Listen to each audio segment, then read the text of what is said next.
During the pandemic, the QAnon movement appears to be gaining a lot of followers. Can you talk about what you think about that and what you have to say to people who are following this movement right now? Well, I don't know much about the movement other than I understand they like me very much, which I appreciate. But I don't know much about the movement.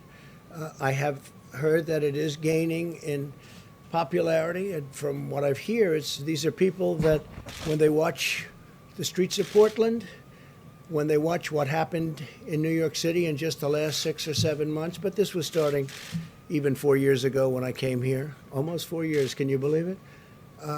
These are people that don't like seeing what's going on in places like Portland and places like Chicago and New York and other cities and states. And I've heard these are people that love our country and they just don't like seeing it. So I don't know really anything about it other than they do supposedly like me, and they also would like to see problems in these areas, like especially the areas that we're talking about, go away, because there's no reason the Democrats can't run a city. And if they can't, we will send in all of the federal, whether it's troops or law enforcement, whatever they'd like, we'll send them in, we'll straighten out their problem in 24 hours or less, okay? Well, just real quick, at the crux of the theory is this belief that you are secretly saving the world from this satanic cult of pedophiles and cannibals. Does that sound like something you are behind? Well, I haven't heard that, but is that supposed to be a bad thing or a good thing? I mean, you know, if I can help save the world from problems, I'm willing to do it. I'm willing to put myself out there. And we are, actually. We're saving the world from a radical left philosophy that will destroy this country. And when this country is gone, the rest of the world would follow. The rest of the world would follow. That's the importance of this country. And when you look at some of the things that these people are saying with defund the police and no borders, open borders, everybody just pour right into our country. No testing, no nothing. You know, you talk about testing, no testing. Mexico, as you know, has a very high rate of infection. The wall is now going to be next week 300 miles long.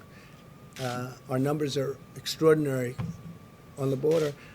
Had that, and this is through luck, perhaps, more than talent, although the talent is getting it built when one party refuses to allow it. You don't hear talk about the wall anymore. But I will say this, we need strength in our country, not weakness. Mr. President, I want to ask you about your tweet earlier today on Goodyear. It was essentially calling for a boycott on Goodyear tires. Do you want the federal government to stop buying and using Goodyear product as well? And is there anything? I'm not happy with Goodyear because what they're doing is playing politics. And the funny thing is the people that work for Goodyear, I can guarantee you, I poll very well with all of those great workers in Goodyear. And when they say that you can't have Blue Lives Matter, you can't show a blue line, you can't wear a MAGA hat, but you can have other things that are Marxist in nature, there's something wrong with the top of Goodyear. And what the radical left does is they make it impossible for people to do business if they're Republican or if they're conservative. They put out all sorts of effort, don't shop there. They do vicious things, not so different than what you saw on the streets of Portland 2 nights ago. Boycott, do you envision? Oh, I don't know. That's up to people, but I wouldn't recommend it. If they want to hold political speech, if they want to let you not do what everybody's doing, if they want to wear a MAGA hat or if they want to wear a Blue Lives, you know what Blue Lives Matter, right? That's policemen and women. That's a terrible thing. That's a terrible thing. So they're using their power over these people, and these people want to wear whatever it is that we're talking about. You know that. And so I would be very much in favor if people don't want to buy there. And you know what? They'll be able to get a good job because we set a jobs record over the last quarter, as you know, the most jobs ever in the history of our country. You'll be able to get another good jobs. I think it's disgraceful that they did this. Please, go ahead. With that. Yes, Mr. President, you've said that the arrest of Jimmy Lai in Hong Kong is, quote, a terrible thing. Do Do you have a message for Jimmy Lai? Has your administration spoken directly with him? Is your State Department working for his release? Well, I send him best wishes. I hear he's a wonderful gentleman.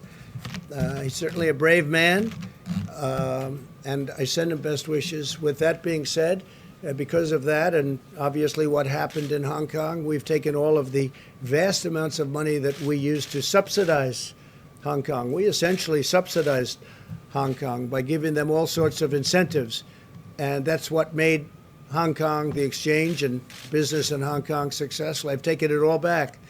That means that the United States is going to do a lot more business. You know, we really gave them tremendous incentive and subsidy in order that they be successful for freedom. But now that the freedom obviously seems to have been taken away, we will keep all of the incentives that we were giving them, which is billions and billions of dollars, and all of that business will come into our country, including the New York Stock Exchange and NASDAQ, and it'll all come here. You ride on Goodyear tires in the presidential limousine. Correct. If there were an alternative, would you want those tires swapped out? Yeah, I would do that. I would swap them out based on what I heard. We'll see what happens. Look, you're going to have a lot of people not wanting to buy that product anymore, and they'll buy from a competitor. Made in the USA, too. Okay, please. Go ahead. Mr. President, excerpts from Obama's speech that he'll give later at the Democratic Convention show that he says that he hoped that you would take being president more seriously once you had the job and discover reverence for democracy. And then he said, I quote, "but he never did."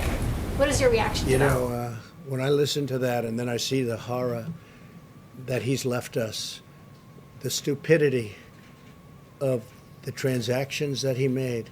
Look what we're doing. We have our great border wall. We have security. We have the UAE deal, which has been universally praised by people that aren't exactly fans of Donald Trump for various reasons. I don't know why. It can't be my personality, but they're not fans, right?